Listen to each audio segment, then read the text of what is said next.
मैं कह रहा हूं आज निश्चिंत हो जाओ, तुम्हारा परमेश्वर यहोवा उनके श्रापों को आशीष में बदल देगा, क्योंकि वो तुमसे प्रेम करने वाला परमेश्वर है। आज के बाद किसी के श्राप से डरने की जरूरत नहीं है। मैंने कहा आज के बाद किसी के श्राप से डरने की जरूरत नहीं है। Your Father is turning every curse spoken against you into a blessing and a blessing and a blessing in your favor. When the curse is so powerless before a blessing, क्योंकि कर्ज जाता है चौथी जनरेशन तक, blessing जाती है 1000 generation तक। Curses are powerless because of what my Savior Jesus did on the cross of Calvary. श्राप में कोई सामर्थ नहीं, क्योंकि यीशु मसीह क्रूस पे गया। एक बात मैं आपको बोलता हूं, अगर आप सच में आज का वचन ध्यान से सुने, आज के बाद जनरेशन कर्सेस आपको चिंता करने की जरूरत नहीं है। आज क्यों इतने मसीह हैं जो आजाद नहीं हैं? वो इसीलिए आजाद नहीं है क्योंकि वो अपना छुटकारा अलग तरीकों से ढूंढ रहे हैं, और वैसे नहीं जैसे प्रभु यीशु मसीह ने कहा उनको छुटकारा मिलेगा। Write it down if you're writing it down. The lasting deliverance comes through the word.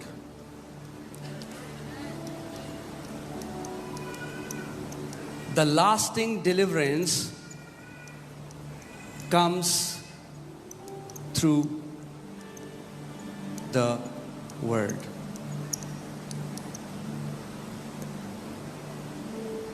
अच्छा है आप जाते हैं मीटिंग्स में, परमेश्वर के दास लोग आपके ऊपर हाथ रखते हैं, वो बहुत अच्छा है, मगर वो आपको एक पूरा लास्टिंग डिलीवरेंस कभी नहीं दे सकता। ले हैंड आपको पूरी जिंदगी छुटकारा नहीं दे सकता। अगर पूरी जिंदगी छुटकारा चाहिए, you will have to know the truth. आपको सत्य को जानना पड़ेगा, और सत्य आपको हर एक बंधन से छुटकारा और आजादी दे देगा। Amen? Otherwise that will be a temporary fix. कुछ समय के लिए आराम मिलेगा, जरूर मिलेगा, बिल्कुल मिलेगा कुछ समय के लिए, मगर फिर जब दूसरी साइड से कोई और चीज आएगी फिर आप खोजोगे। मगर ये परमेश्वर की इच्छा है कि आप स्वतंत्रता में चलो, फ्रीडम में चलो। Amen? So what sets you free? Knowing the truth. इसका मतलब अगर किसी भी एरिया में आप बंधे हुए हो, इसका मतलब उस एरिया में अभी तक परमेश्वर का ट्रूथ या परमेश्वर का सत्य आपके ऊपर प्रकट नहीं हुआ है, इसीलिए आप उस एरिया में बंधे हुए हो। अगर आप एक विश्वासी होते हुए प्रभु यीशु मसीह में आपने विश्वास किया, आपको नया जन्म मिला, और आप फिर भी कुछ एरिया में बंधन में हो, वो ऐसा है उस एरिया में आपके डार्कनेस है, अंधकार है, और वो अंधकार एक ही तरीके से आपके जीवन को छोड़ के जाएगा। The antidote to darkness is light. आपको केवल रेवलेशन चाहिए कि प्रभु यीशु मसीह ने पहले से आपके लिए क्या कुछ कर दिया है।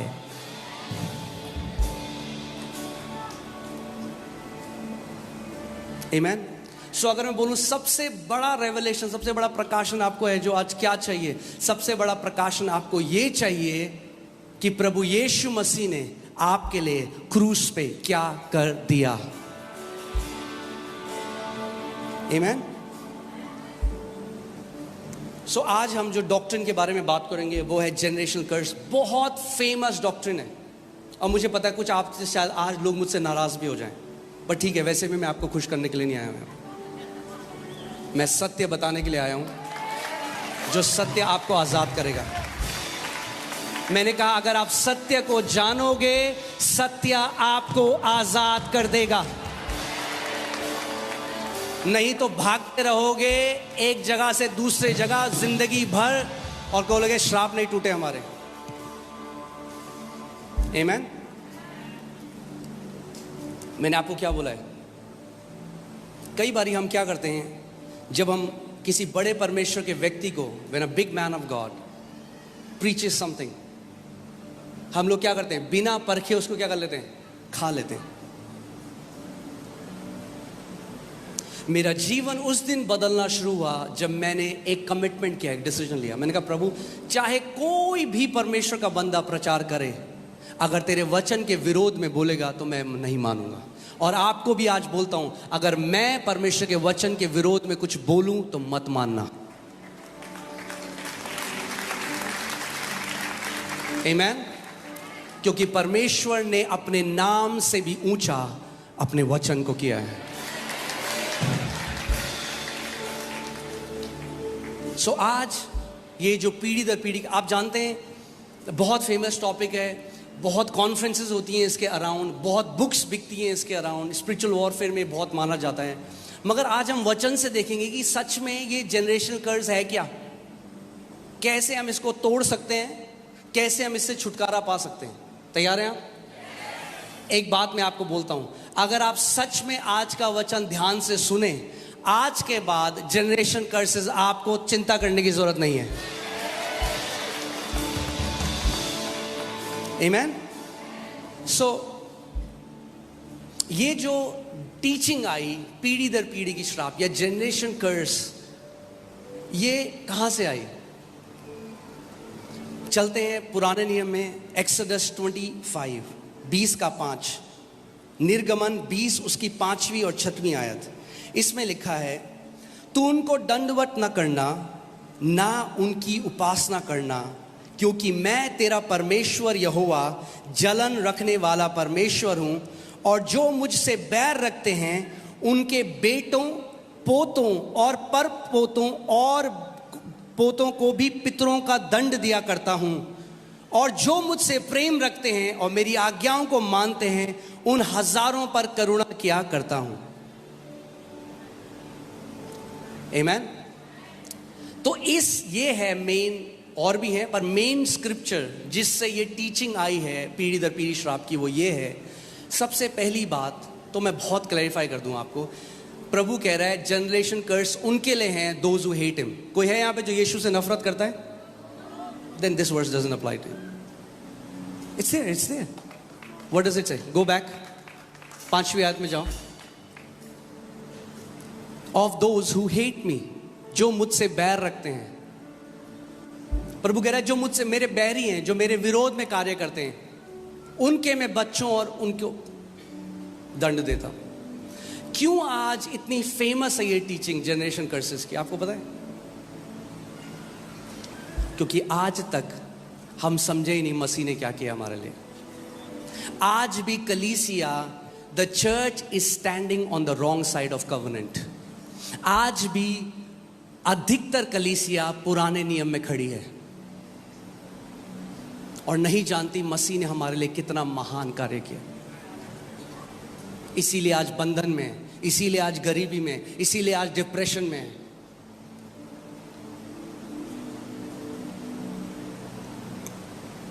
प्रॉब्लम इस शिक्षा के साथ ये है, मुझे पता है आप में से बहुत सारे लोग भी मानते हैं इसको, इसीलिए प्रभु ने मुझे वचन दिया आपके लिए।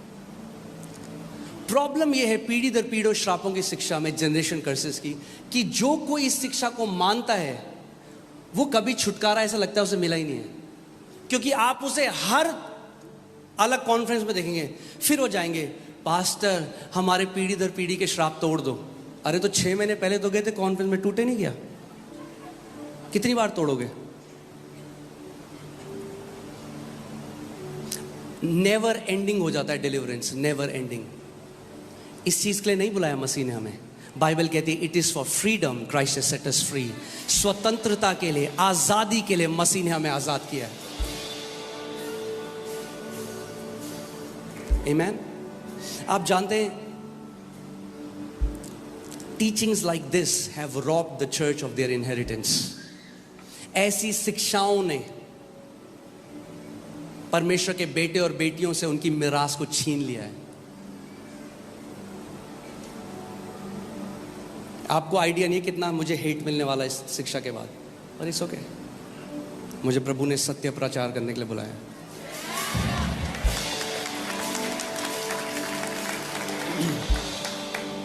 आप जानते हैं नए नियम में एक भी आयत नहीं है जो कहती है हमें पीढ़ी दर पीढ़ी के श्रापों को तोड़ना है।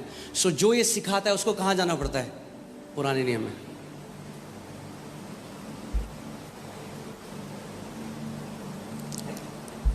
Amen. So people who believe this never really settle. Never really settle. Never ending हो जाता है. मुझे बहुत दुख लगा, मैं इंडोनेशिया गया, वहाँ पे एक लेडी से मिला जिसका पूरा, ध्यान से सुनिए, जहाँ आपकी चेतना है वही आप एक्सपीरियंस करते हो. ओके जैसे आप सुबह उठे और आपकी चेतना चली गई, अरे यार कितना बुरा चल रहा है दुनिया में, क्या हो रहा है, तो आप वही एक्सपीरियंस करोगे. अगर आपकी चेतना चले गई परमेश्वर कितना भला है, उसकी करुणा सदा की है, तो आप वही एक्सपीरियंस करोगे.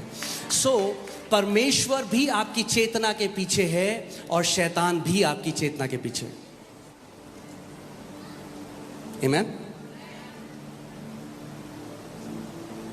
और इतनी दुख की बात है कि कितने मसीह आज हैं, उनकी चेतना में क्या है? श्राप, दुष्ट आत्माएं, कलेश,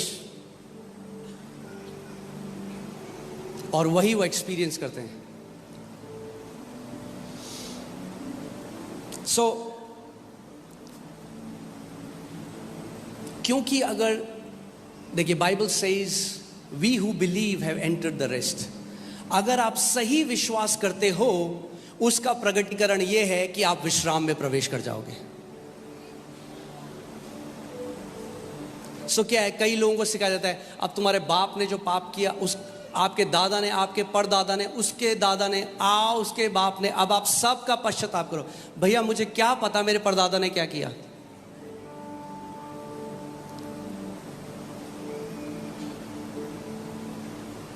कैसे करूं मैं पश्चाताप उन चीजों का? नहीं, ये श्राप आपके पीढ़ियों से आ रहा है. क्यों ऐसी शिक्षाएं? क्योंकि मसीह का ज्ञान नहीं है. क्योंकि आज भी पुरानी वाचा में जी रहे हैं और उसी के फल को भी खा रहे हैं. राइट? आप जानते हैं यूएस में स्लेवरी लीगल था. किसी को गुलाम बना के रखना लीगल था. आप लीगली किसी व्यक्ति को अपना गुलाम रख सकते थे और उनके साथ बिल्कुल जानवरों जैसा व्यवहार होता था. तो प्रेसिडेंट अब्राहम लिंकन, कितने लोगों को पता है अब्राहम लिंकन के बारे में? हाँ, सबको पता है. सो अब्राहम लिंकन आए और उन्होंने एक डिक्री निकाली, यानी एक घोषणा करी, जिसको बोला इमेंसिपेशन प्रोक्लेमेशन. और वो घोषणा जनवरी 1, 1863 1863 को हुई.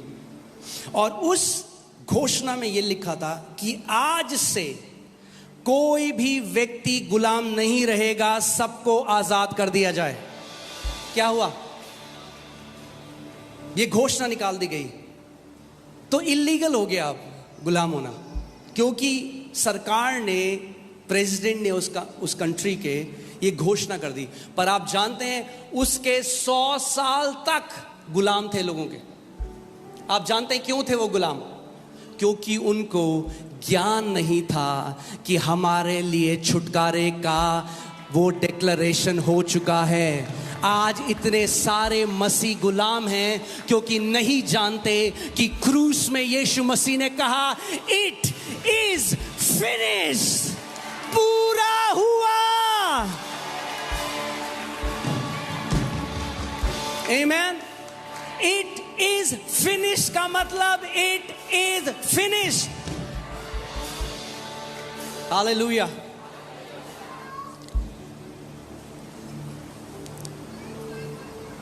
मैं आपको, इसीलिए मैं आज आपको टीचिंग दूंगा और मैं चाहता हूं आप ध्यान धरकर इस टीचिंग को सुने. और मैं ये प्रार्थना करता हूं परमेश्वर से कि पवित्र आत्मा ये प्रकाशन आज आपके दिल में प्रकट करे, कि आज के बाद आप कभी भी इस चीज की चिंता ना करो कि पीढ़ी दर पीढ़ी के श्रापों की वजह से हमारा जीवन ऐसा है. आमीन. कई लोगों को लग रहा है ये क्या हो गया, हम तो इसलिए आए थे कि हमारे पीढ़ी दर पीढ़ी के श्राप तोड़ेंगे. आज टूटेंगे पीढ़ी दर पीढ़ी के श्राप, मगर प्रकाशन के द्वारा, वचन के प्रकाशन के द्वारा आज आप छुटकारा पाएंगे. आमीन. हालेलुया. क्योंकि पुराने नियम में ही मैं आपको एक बात बता देता हूं। नंबर्स, अब क्या हुआ, मोआब का एक राजा था बलाक। बलाक ने क्या किया, एक प्रॉफिट को बुलाया, परमेश्वर के एक भविष्यवक्ता, एक नबी को बुलाया जिसका नाम था बलाम। और बलाम को क्या किया, पैसे दिए और बोला इजराइलियों को श्राप दे।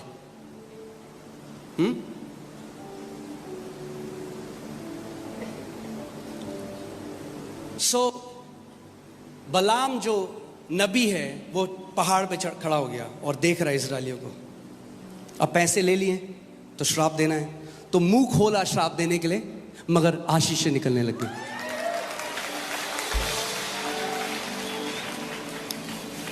देखिए गिनती 23:11 में क्या लिखा है, तब बालाक ने बिलाम से कहा तूने मुझसे क्या किया है, क्योंकि पैसे ले लिए थे। अब राजा बोला ये क्या किया तूने, पैसे भी ले लिए, मैंने तुझे अपने शत्रुओं को श्राप देने को बुलाया था, परंतु तूने उन्हें आशीष ही आशीष दी है। बुलाया किसके लिए था, श्राप देने के लिए, मगर क्या निकला उसके मुंह से, क्यों, because how can you curse someone whom God has blessed. अगर परमेश्वर ने हमें आशीष दी है, कोई हमें श्राप नहीं दे सकता। आमीन, हालेलुया। फिर आपको एक कहानी बताऊंगा। देखिए ऐसा क्यों हुआ कि उसने मुंह खोला श्राप देने के लिए मगर आशीष दी। व्यवस्था विवरण 23:5, परंतु तेरे परमेश्वर यहोवा ने बिलाम की ना सुनी, किंतु तेरे परमेश्वर यहोवा ने तेरे निमित्त उसके श्राप को आशीष में बदल दिया, इसलिए कि तेरा परमेश्वर यहोवा तुझसे प्रेम रखता है। इंग्लिश बाइबल में लिखा था नहीं है, उसका अनंत है, प्रेम रखता था नहीं है। जो ये बलाम है, जो प्रॉफिट परमेश्वर का, वो आज उन परमेश्वर के दासों को दर्शाता है जो आज भी लोगों को श्राप देते हैं। मेरी कलीसिया छोड़ी तो श्राप आएगा, टेंशन फ्री हो जाओ, परमेश्वर उसके श्राप को आशीष में बदल देगा।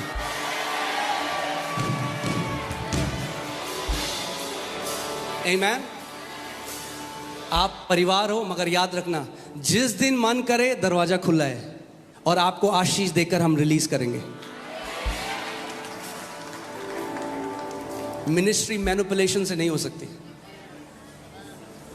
दुख की बात यह है कि आज भी बहुत बलाम है जो लोगों को डराते हैं, अगर मेरी कलीसिया छोड़ी तो श्राप आ जाएगा, कभी फलोगे फूलोगे नहीं, कभी तुम्हारे साथ अच्छा नहीं होगा।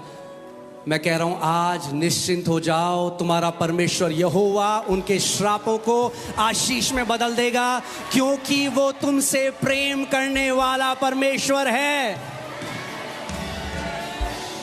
आज के बाद किसी के श्राप से डरने की जरूरत नहीं है। मैंने कहा आज के बाद किसी के श्राप से डरने की जरूरत नहीं है। Your Father is turning every curse spoken against you into a blessing and a blessing and a blessing in your favor. Amen. Hallelujah. जितना वो श्राप देंगे उतना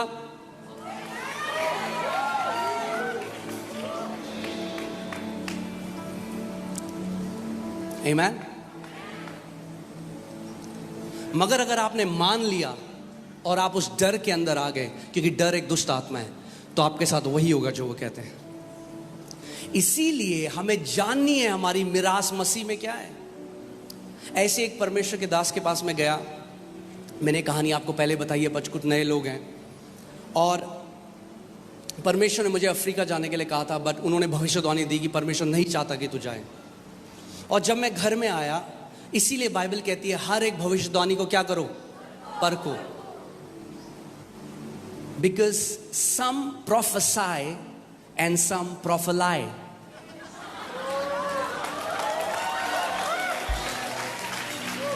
and you have to learn to discern it, prophecies and prophelies. या सो मैं जब घर आया और मैंने परमेश्वर से कहा, मैंने कहा प्रभु मैंने नहीं कहा अफ्रीका जाने के लिए, आपने मुझे कहा, अगर आप बोलोगे तो मैं नहीं जाऊंगा। परमेश्वर ने कहा तू मेरी आवाज़ पे विश्वास करेगा एक मनुष्य की? मैंने कहा प्रभु आपकी। प्रभु ने कहा जा मैं तेरे को भेज रहा हूँ। सो मैं गया, जो उन्होंने कहा था ये हो जाएगा, वहाँ बुरा हो जाएगा, ये हो जाएगा, वो हो जाएगा, कुछ नहीं हुआ। बहुत ही बढ़िया टाइम रहा। वापस आया, जब वापस आया तो मैं उनसे मिलने गया, वो बहुत नाराज़ थे। और जैसे ही मैं उनसे मिलने गया, उन्होंने कहा मैं देख रहा हूँ कि तुम आईसीयू के बेड में हो और ट्यूब लगी है तुम्हारे पूरे शरीर के ऊपर। Now what is that? He is pronouncing a curse on me. क्योंकि curse is to speak negative with an ill intention. श्राप क्या है? कुछ गलत बोलना इस उम्मीद में कि आपके साथ गलत हो। अगर मैंने मसीह को नहीं जाना होता, अगर मैं उसके वचन में नहीं अड़िग होता तो क्या होता? मैं डर जाता और मेरे साथ वैसा ही होता। मैंने कहा थैंक यू। हमें किसी परमेश्वर के व्यक्ति को कुछ बुरा नहीं बोलना। मैंने कहा धन्यवाद। मैं उनके घर के बाहर निकला, जैसे ही दरवाजे के बाहर निकला मैंने कहा in the name of Jesus I reject every evil word spoken against me in Jesus' name. I declare I will live a long life and God will bless me. Amen.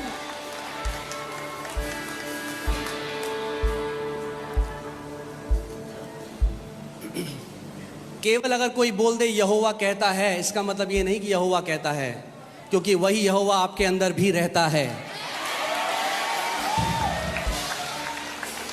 सो आपको परखना सीखना है। और मेरा दोस्त उसी व्यक्ति के पास गया और उन्होंने कहा मैं देख रहा हूं तुम्हारा कल एक्सीडेंट हो रहा है, तुम्हारी हड्डी टूट रही है। क्या हुआ? अगले दिन वो एक्टिवा चला रहा था, गिरा और उसकी हड्डी टूट गई। क्यों? ऐसा क्यों हुआ? मेरे साथ नहीं हुआ, उसके साथ हुआ। मैं आपको क्या कह रहा हूं? The power behind a curse depends upon the person if you will believe it और नॉट।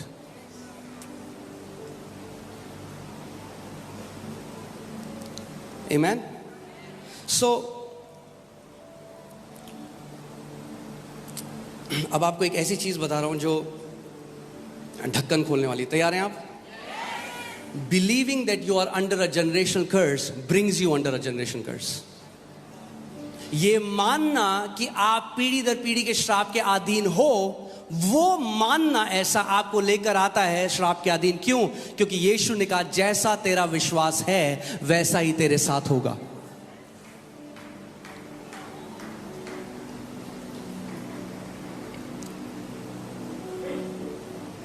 एक परिवार है, मैं उनसे मिला, बिल्कुल नए मसीह में आए। उनको मेरे ख्याल से 15 दिन हुए थे और वो मेरे पास आए, बोले पास्टर जी, मैं कहीं गया था प्रचार करने किसी दूसरे शहर में, बोले पास्टर जी हमारे श्राप तोड़ दो पीढ़ी दर पीढ़ी के। मुझे इतना बुरा लगा वो सुन के। मैंने कहा प्रभु, जिस भी व्यक्ति ने इनको शिक्षा दी, इस व्यक्ति ने इनको करप्ट कर दिया। और वो दोनों हस्बैंड वाइफ दोनों की डेथ हो चुकी है आज।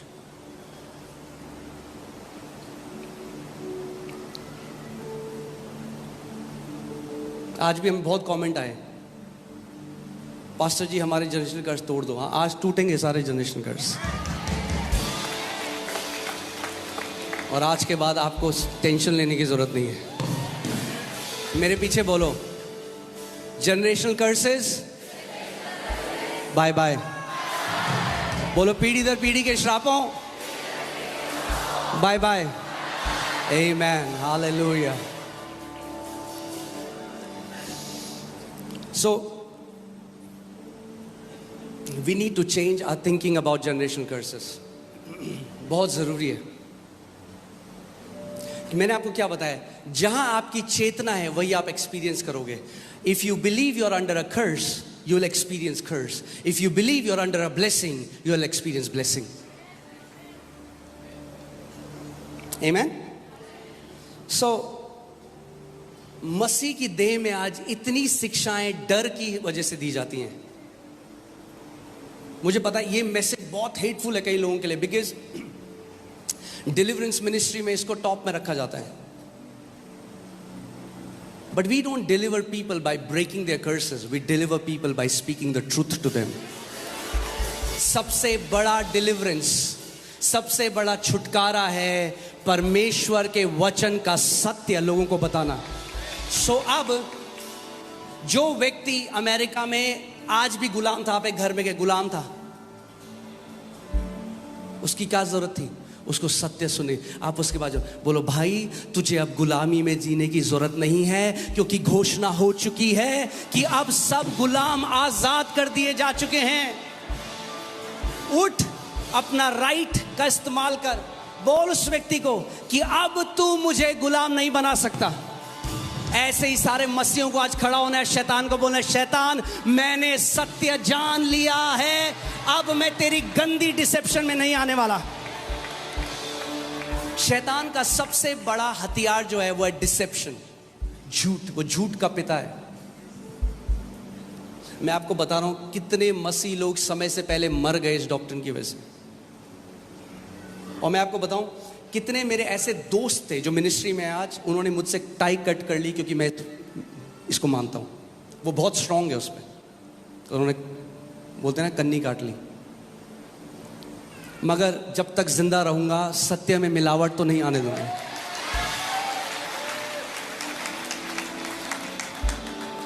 आमीन। सो हम लोग इंडोनेशिया गए एक फैमिली से मिलने। वो हैवी थी इसके ऊपर, जनरेशन कर्स। हमने एक अच्छा सा सूट उनके लिए लिया।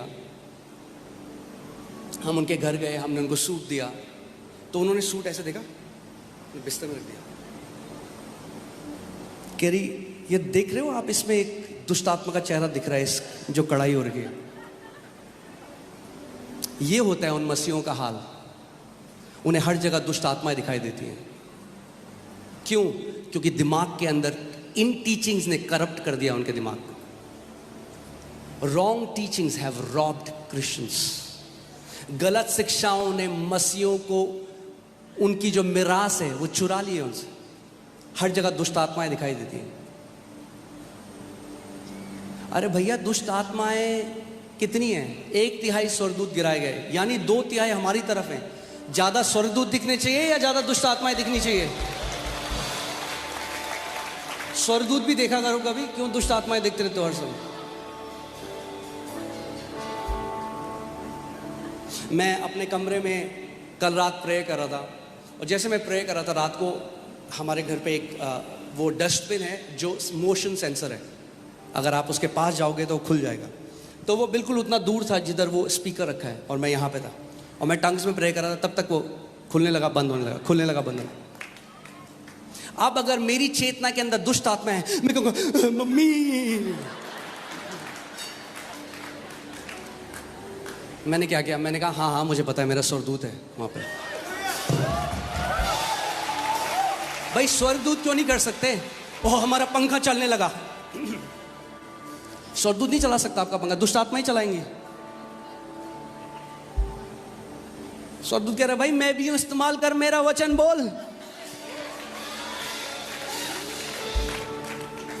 आज मैं चाहता हूं आपकी चेतना श्रापों से हटकर आशीषों की तरफ चली जाए।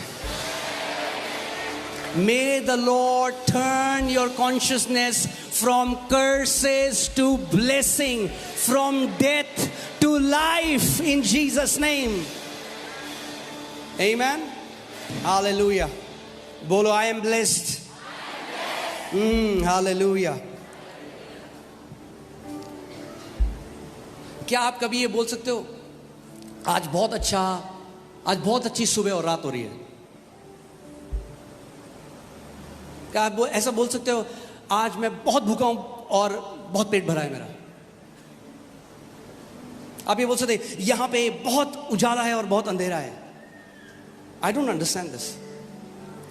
अगर मैं मसीह में आशीषित हूं, मैं आशीषित श्रापित तो नहीं हो सकता? आपका तो पता नहीं, मैं तो नहीं हो सकता। क्या आप हो सकते हो आशीषित श्रापित? Can you be blessed cursed? That's not possible. How can you be blessed cursed?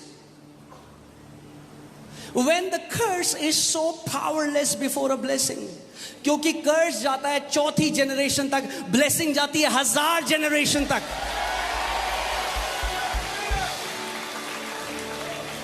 Curses are powerless. Because of what my Savior Jesus did on the cross of Calvary. Amen. श्राप में कोई सामर्थ नहीं, क्योंकि यीशु मसीह क्रूस पे गया. Hallelujah. Oh, glory.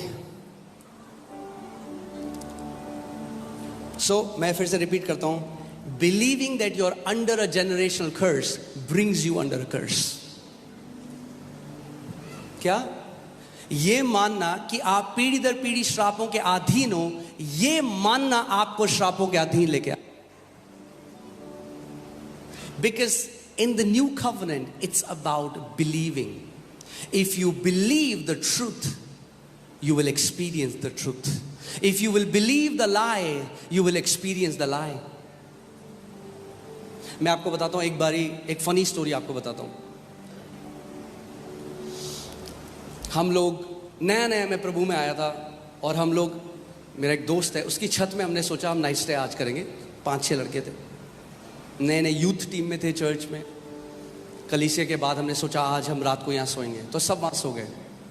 और मेरा एक कज़न है, उसका नाम रोहित है, और उसका एक दोस्त भी हमारे साथ आ गया. और मैं और मेरा फ्रेंड है, मैं बड़ा शरारती होता था उस समय में. तो हमने आंखों आंखों में एक स्टोरी बनाई थापा की. वहाँ पे एक व्यक्ति था थापा, जो सिक्योरिटी गार्ड का काम करता था, और सच में जिसकी गर्दन काट दी थी, और चोरों ने चोरी करी, उसकी गर्दन काट दी. तो हम आपस में हम झूठ झूठे बोलने लगे उस टाइम. अभी अभी अभी ऐसा नहीं करना, ठीक है? ये उस टाइम में जब मसीह में मैं बिल्कुल नया नया आया था, सो हरकतें वैसी थी. सो मैंने बोला, अरे यार रात को यहाँ सो रहे हैं, थापा आ गया. तो मेरा कज़न बोला, थापा कौन? हमने कहा एक व्यक्ति है थापा, उसकी गर्दन काट दी थी यहाँ पे, और वो आज भी आता है अपनी गर्दन हाथ में लेके ऐसे. तो मेरा भाई कह रहा ऐसे बोल रहा है. मैंने कहा भाई मत मान, सच्ची बात है. अच्छा, जब मैं ये बोल रहा हूँ तो बगल में एक लीची का पेड़ था, तो उससे कुछ गया होगा, बिल्ली गई होगी या कुछ भी गया होगा, ऐसे एकदम पत्ते हिले बड़ी तेज. तो हमने, ओ थापा आ गया, थापा.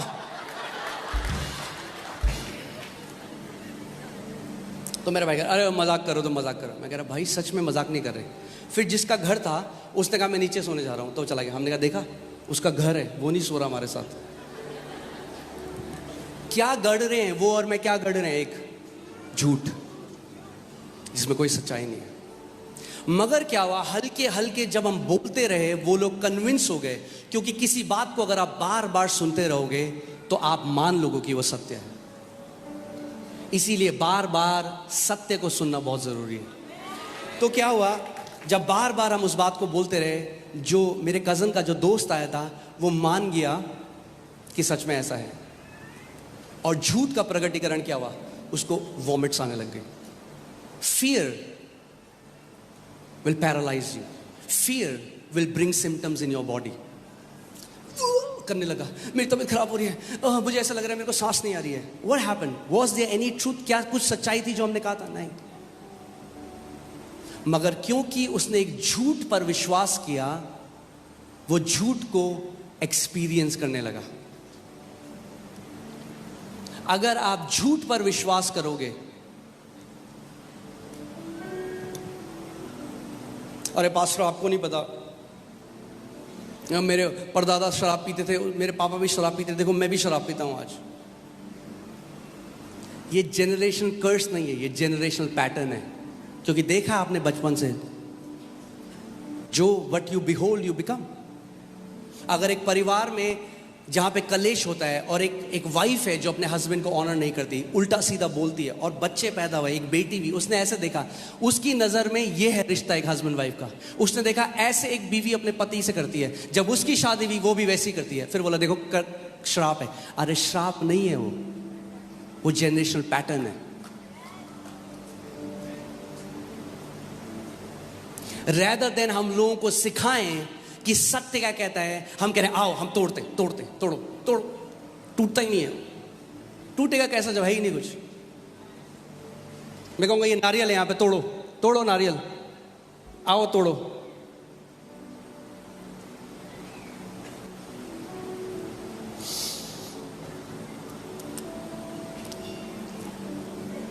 सो ये जो टीचिंग है ये यीशु मसीह के समय में बहुत, ओल्ड टेस्टमेंट में तो बहुत ही पॉपुलर थी। हर कोई मानता था कि इस हमारे हर किसी के साथ जो बुरा हो रहा है वो इसलिए हुआ क्योंकि बाप दादा के जो पाप हैं वो हमारे ऊपर आ रहे हैं। आमीन। काफी शांत हो आप लोग। हालेलुया। देखिए यिर्मयाह 31 उसकी 29 से 31 में क्या लिखा है, मैं इंग्लिश में इसको पढ़ता हूं। In those days they shall say no more, the fathers have eaten sour grapes and the children's teeth are set on edge. ध्यान से सुनो, इन दोज डेज, हिंदी में लिखा है उन दिनों में वे फिर ना कहेंगे पुरखों लोगों ने तो जंगली दाग खाई, जंगली दाग नहीं खट्टी दाग खाई, परंतु उनके वंश के दांत खट्टे हो गए। ये क्या है उस समय में, क्या ये किसको दर्शाता है? जेनरेशनल कर्स को, कि पिता ने खट्टा खाया और दांत किसके हुए खट्टे? बच्चों के। यानी जो पिता ने किया भोगा किसने? बच्चों ने और उनके बच्चों ने। मगर परमेश्वर कह रहा है उन दिनों में, यानी कोई दिन है जिसमें अब ये कहावत नहीं कही जाएगी कि पिता ने खट्टा खाया, जंगली दाग खाए, बच्चों के दाल खट्टे हुए। और कौन से दिन है वो? 31st। Behold, the days are coming, says the Lord, when I will make a new covenant with the house of Israel and with the house of Judah. Hindi में लिखा है ऐसे दिन आने वाले हैं जब मैं इस्राएल और यहूदा के घराने से नई वाचा बांधूंगा। यानी नई वाचा में ये नहीं कहा जाएगा कि बाप ने खट्टे अंगूर खाए और बच्चों के दांत खट्टे हो गए।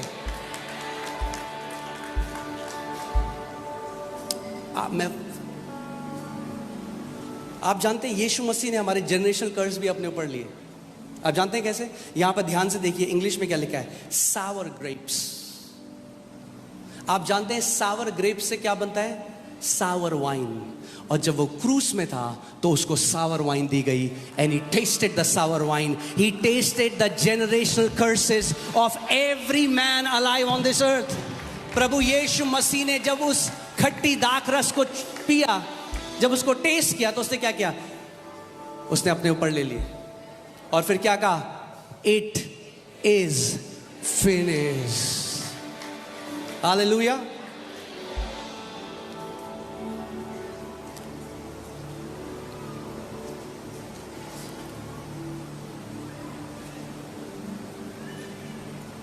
इसीलिए इतना अटैक होता है जब आप इसमें बोलते हो, because there are many ministries जिनकी फाउंडेशन जनरेशन कर, अगर वही बोल दिया नहीं है तो फिर क्या होगा? कुछ नया शुरू करना पड़ेगा। इतना ज्यादा लोगों को सिखा दिया श्राप श्राप श्राप श्राप श्राप। एक ऐसे ही एक टीचिंग है बहुत कॉमन कि हर किसी के अंदर दुष्ट आत्मा होता है। और एक प्रचारक हमारी कलीसिया में आए और उन्होंने बोला हर किसी के अंदर कोई ना कोई दुष्ट आत्मा। मैं खड़ा हुआ, मैंने कहा मेरे अंदर नहीं है, इनके अंदर होगी। जैसे आप, परमेश्वर का वचन कहता है क्या तुम नहीं जानते कि तुम पवित्र आत्मा का मंदिर हो और परमेश्वर का आत्मा तुम्हारे अंदर वास करता है। शो मी वन स्क्रिप्चर, एक आयत जिसमें लिखा है हर किसी के अंदर दुष्ट आत्मा है।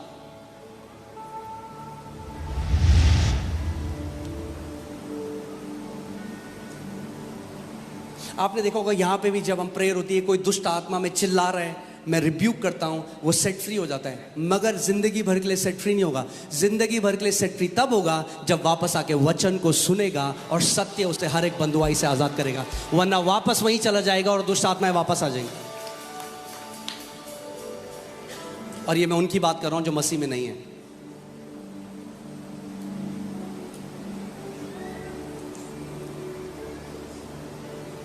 आमीन। आपकी आज हमारी खोज क्या है कि प्रभु यीशु जो तूने किया मुझे उसका प्रकाशन दे, कि मैं फुली रेवलेशन जान सकूं जो यीशु मसीह ने हमारे लिए किया। अरे बाइबल कहती है God is not imputing sins to any man any more. परमेश्वर नए नियम में अब हमारे पापों का लेखा जोखा नहीं लेता। अरे जब मेरा पाप का लेखा जोखा नहीं ले रहा तो मेरे परदादा का क्यों लेगा?